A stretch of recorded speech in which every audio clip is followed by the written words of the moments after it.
नमः संस्कृताय दोस्तों। आज हम महाभारत के कुल अध्याय के बारे में संक्षिप्त विवरण देंगे। महाभारत में कुल 18 अध्याय हैं।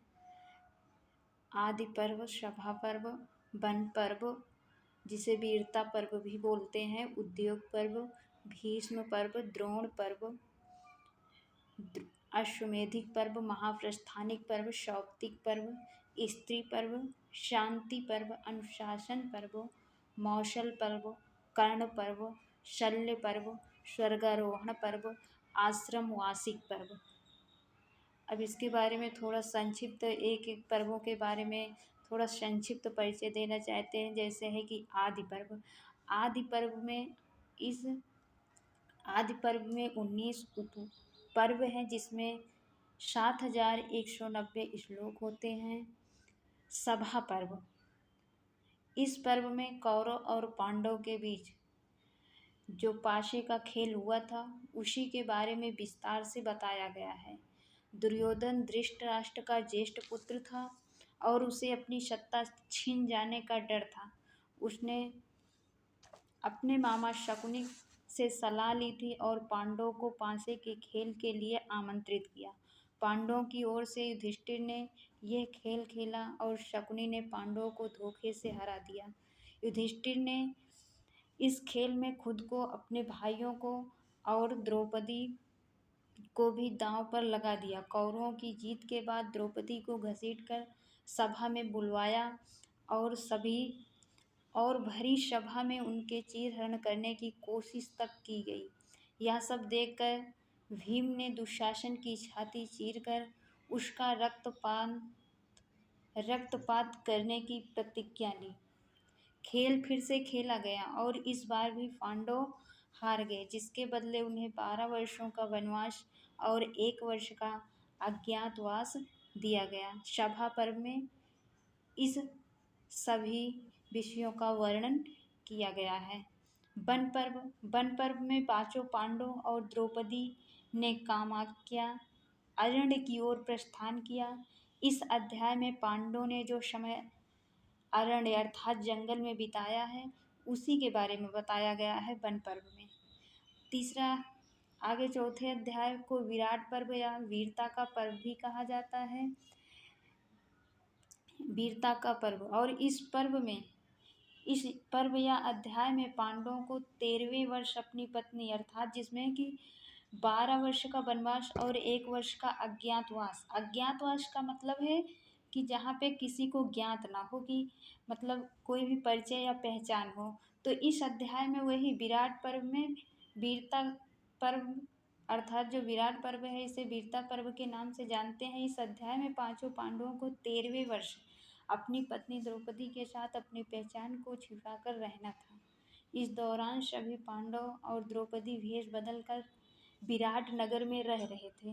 दुर्योधन ने पांडवों को ढूंढने का बहुत प्रयास किया, लेकिन वो विफल रहा। इसी सभी बातों का वर्णन इस विराट पर्व में है।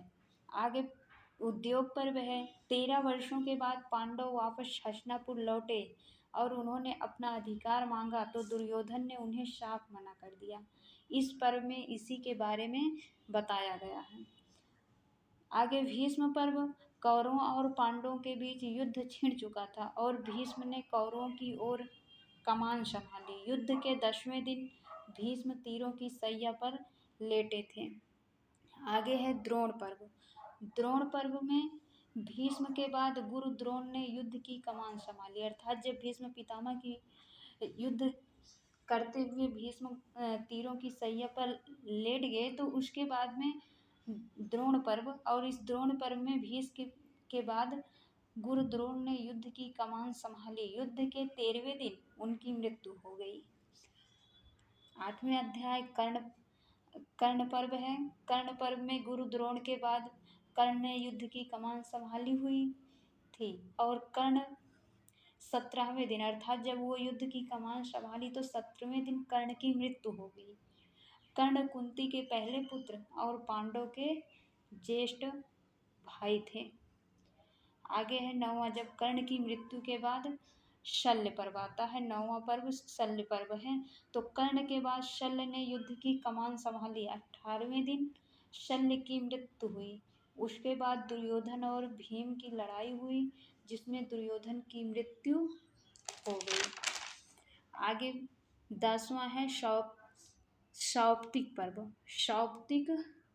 सौप्तिक पर्व में कौरवों ने युद्ध के बाद द्रोणाचार्य के पुत्र अश्वत्थामा ने प्रतिशोध लेना चाहा। अर्थात जो कौरवों के साथ युद्ध करने वाले अश्वत्थामा थे, जो कि द्रोणाचार्य के पुत्र थे, वो अश्वत्थामा पांडवों से इस युद्ध का प्रतिशोध लेना चाहा। वो पांडवों को मरवाना चाहता था। इस प्रतिशोध में पांडवों को मरवाना चाहता था, लेकिन उनकी जगह पांडवों के पुत्रों की मृत्यु हो गई। आगे इसके बाद में जब सौप्तिक पर्व के बाद में स्त्री पर्व स्त्री पर्व में ये बताया गया है, अर्थात इस अध्याय में इसका वर्णन किया गया है कि युद्ध में कई औरतों ने अपने पतियों को खोया था, और इन खोए हुए पतियों को पांडवों ने उन सभी स्त्रियों के पतियों की आत्मा की शांति की कामना की इस स्त्री पर्व में। आगे 12वें में है कि शांति पर्व, अर्थात जो 12वां अध्याय है वो शांति अध्याय है। शांति अध्याय में धर्मराज युधिष्ठिर ने राजा बनने के बाद अपने मन की शांति खो दी थी। अर्थात इतना रक्तपात, इतना सब कुछ होने, अपने सगे संबंधी की मृत्यु को देखकर धर्मराज युधिष्ठिर जो थे वो राजा बन तो गए, लेकिन उसके बाद उनके मन को शांति नहीं थी, तो वो अपनी शांति खो दी थी। तो उस शांति के लिए तब भीष्म पितामह ने उनका मार्गदर्शन किया था। आगे अनुशासन पर्व में भीष्म पितामह ने और भी उपदेश दिए, यहाँ इसी के बारे में बताया गया है अनुशासन पर्व में। अश्वमेधिक पर्व है। अश्वमेधिक पर्व में युधिष्ठिर ने अश्वमेध यज्ञ किया था, और इस पर्व में इसी के संबंध में बताया गया है। आश्रमवासिक पर्व में धृतराष्ट्र और उनकी पत्नी गांधारी ने कुंती के साथ वन की ओर प्रस्थान कर दिया। अर्थात जब दुर्योधन की मृत्यु हो गई, युद्ध समाप्त हो गया, तो उसके बाद में आश्रमवासिक पर्व में यही वर्णन है कि धृतराष्ट्र और उनकी पत्नी गांधारी ने कुंती के साथ वन की ओर प्रस्थान किया। आगे मौसला पर्व है। मौसला पर्व में जो गांधारी थी वो भगवान श्री कृष्ण को एक शाप दिया था। अर्थात जब दुर्योधन की मृत्यु हुई तो उस समय वो क्रोधित हो गई, और क्रोधित होने पर एक श्राप दिया कि यादवों के वंश का एक श्राप, अर्थात यही जो बताया जा रहा है कि यादवों के वंश का एक श्राप की वजह से नाश हो गया। यादवों का जो वंश था वो गांधारी की, अर्थात धृतराष्ट्र की पत्नी गांधारी के एक श्राप की वजह से नाश हो गया। इस पर्व में इसी का जिक्र है। आगे है महाप्रस्थानिक पर्व। महाप्रस्थानिक पर्व में ये वर्णन है कि श्री कृष्ण की मृत्यु के समाचार को सुनकर पांडवों ने द्रौपदी के साथ मेरु पर्वत की ओर प्रस्थान किया, और उनके पीछे एक कुत्ता भी चल रहा था। अंत में केवल युधिष्ठिर और वह कुत्ता ही जीवित बचा। आगे 18वां है स्वर्ग आरोहण पर्व। अर्थात स्वर्ग आरोहण का मतलब कि स्वर्ग में प्रस्थान करने का जो वर्णन है वो इसी स्वर्ग आरोहण पर्व में बताया गया है कि जब युधिष्ठिर की मृत्यु हुई तो उसे नरक के रास्ते पर ले जाया गया, लेकिन अंत में वो स्वर्ग पहुंच गए, और वहाँ उसके सारे रिश्तेदार मौजूद थे। यह देखकर बहुत प्रसन्न हुए। ये रही महाभारत के 8वें अध्याय का वर्णन। अर्थात आपको वीडियो थोड़ा बहुत पसंद आई हो तो सपोर्ट के लिए लाइक शेयर कर देना भाई।